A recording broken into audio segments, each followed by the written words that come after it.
در دهه جوره جماعت دهاتی به نام عبدی‌عوض ناحیه واسه از 4 پلی در این دهه موجود بوده، 2 تاش انا همین طور در حالت ویرانه قرار دارند. این پل جوریز رو با دهه جوانی پیوست می نماید. یک قسمی آن کنده شده به زمین افتاده است. بالاتر از آن پل دیگر در زمین خوابیده است. طریق این پل باشد تراکتور و دیگر واسطه‌های نقلیاتی کشاورزی می‌گذاشتند، محصولات‌های دهقانی را به بازار می‌کشانیدند. تکنیک‌ها دیگر راه ندارند. پل سومی بین دهه هم در حال ویرانه قرار داشت. طریق حشر عمومی ساکنان دهه سال گذشته آن را همین طور برقرار نمودند. انا این پل باشد نظر به دیگر پل‌ها برای ساکنان مهمتر است. دهه جوریز را با شاهراه پیوست می‌نماید. ساکنان دهه جوریز مهمیت راه را درک نموده برای تعمیر و برقرارسازی این پل به حشر عمومی برآمدند.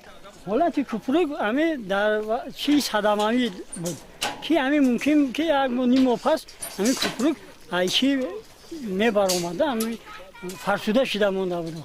برای همین جوانان مصلحت کردند که ما همین کوپروک را باید تعمیر کنیم که همین در دهه یک چی شود سبکی شود برای آدمای هم دهه.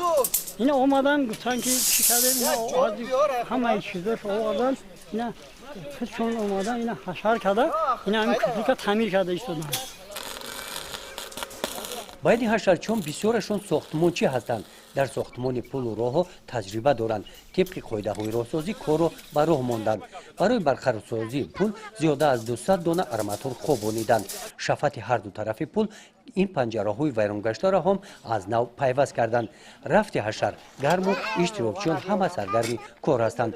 با سهمگذاری ساکنان دیگه محصولات های ساختمانی سری وقت رسانیده می شدند. حشرچیان تنها یک مقصد دارند: با استقبال جشن 30 سالگی استقلالیت دولتی جمهوری تاجیکستان، جشن بزرگی می‌دارد. در این سمت با مراجعت پرزیدنت جمهوری تاجیکستان سهم ارزنده خود را در آبادی دههشان می‌گذارند. گزارش خواجه نظریف، خدای نظر ظهوروف از ناحیه واسه برای برنامه اطلاعاتی نوید.